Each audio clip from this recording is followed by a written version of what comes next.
एक बेटा ऐसा भी नालायक। अचानक से पिताजी की तबीयत नासाज हो गई। रात के 1 बज रहे थे। बगल वाले कमरे में से सो रहे बेटे को इसकी भनक लग गई। वह अपने बाबूजी के सामने खड़ा था। बाबूजी ने उसकी तरफ देखते हुए कहा, इस तरह बेवकूफ़ों की तरह क्या देख रहे हैं नालायक, मुझे जल्दी से अस्पताल ले चलो। माँ रोई जा रही थी। बेटे ने सोचा, इतनी रात ड्राइवर को बुलाऊं तो बहुत देर हो जाएगी।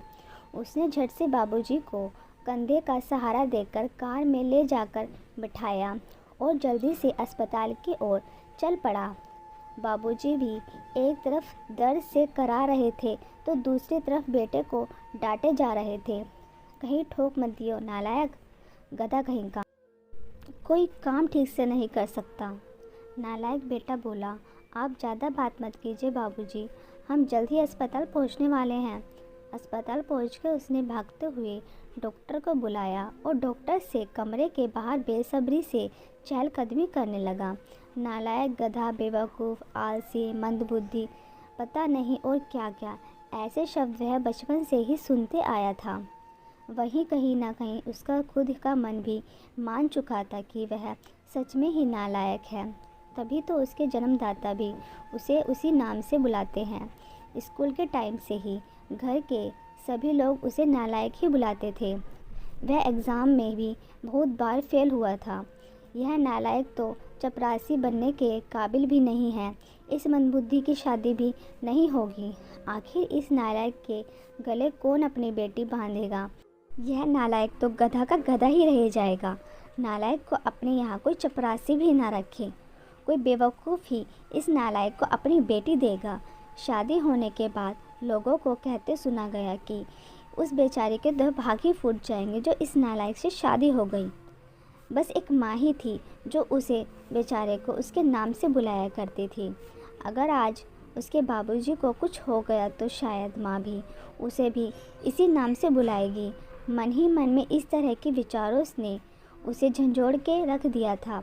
वह अस्पताल में बने मंदिर में प्रार्थना में लीन हो गया। वह उसके दुआओं का असर ही था या फिर मर्ज ही साधारण था कि डॉक्टर ने सुबह में उसे बाबूजी को घर ले जाने की इजाज़त दे दी। जैसे ही घर लौटा और बाबूजी को उनके कमरे में छोड़ वापस मुड़ा, बाबूजी की तेज़ आवाज़ आई, मुझे छोड़ नालायक, तुझे क्या लगा बुढ़ा बस अस्पताल से लौटेगा नहीं। यह सुन वह कुछ देर ठिठका और फिर सिर झुकाकर कमरे से बाहर आ गया। लेकिन माँ से रहा नहीं गया। उन्होंने कहा, इतना सब कुछ करता है आपके लिए, फिर भी आप दिन भर आप इसे ही नालायक कहते रहते हैं। अवधेश और महेश दोनों अपनी अपनी पत्नियों के साथ सो रहे हैं। उनको तो यह भी नहीं पता रात में क्या हुआ था। यह तो भनक पाते ही आ गया और किसी को मदद के लिए बुलाया भी नहीं। भगवान ना करे अगर आपको कुछ हो जाता तो वह भी आपका ही बेटा है। फिर भी पता नहीं क्यों आप इसको हरदम कोसते रहते हैं, डांटते फटकारते रहते हैं। न ये देखते हैं कौन बड़ा या कौन छोटा उसके पास है। जो मुंह में आता है उसे सुनाते रहते हैं। बाबूजी ने उनकी तरफ आश्चर्य भरी नज़रों से देखा। माँ रोई जा रही थी और बोले जा रही थी, आप ही बताइए क्या कमी है मेरे इस बेटे में। हाँ, पढ़ाई में थोड़ा कमज़ोर ज़रूर था, तो क्या सभी एक जैसे होशियार होते हैं। क्या वह अपनी मेहनत के बल पर अपना परिवार, हम दोनों को, घर मकान, खेती बाड़ी, कर कुटुंब सबको सही तरीके से संभाल नहीं रहा है कि नहीं। जिन 2 बेटों को आप बहुत लायक और बुद्धिमान मानते हैं, वह अपनी बीवियों, बच्चों, सास ससुर और दोस्तों पर ज़्यादा ध्यान देते हैं। कभी आपके हाल चाल भी पूछते हैं और आप हैं कि जो कर रहा है उसको ही दिन भर नालायक बुलाते रहते हैं।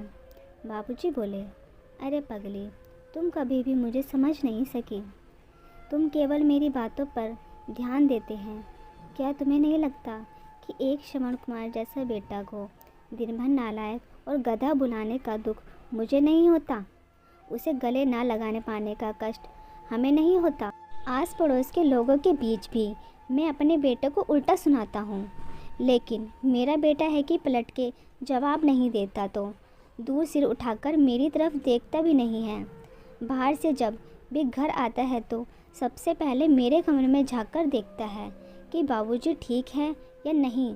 क्या मुझे ऐसे बेटे को उल्टा बोलने में पीड़ा नहीं होती?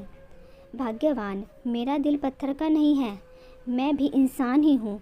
मुझे तो डर बस इस बात का लगा रहता है कि कहीं मेरा यह बेटा भी उन दोनों की तरह ही लायक से नालायक न बन जाए, इसलिए मैं उसके मन में कभी भी यह भाव पैदा नहीं होने देता दूंगा कि वह परिपक्व है और सबसे लायक है।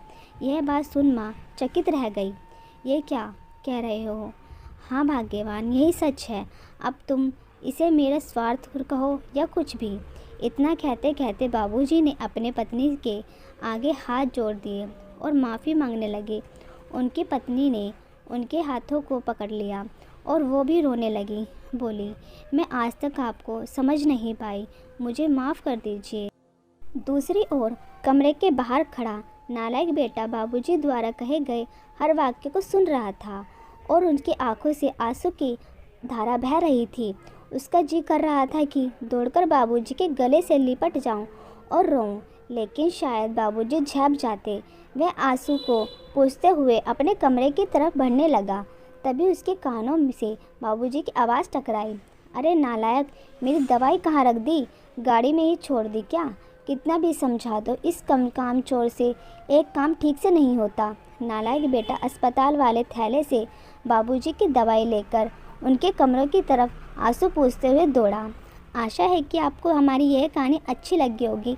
कमेंट करके ज़रूर बताएं और चैनल पर नए हो तो चैनल को लाइक, सब्सक्राइब, शेयर ज़रूर करके जाइएगा। धन्यवाद।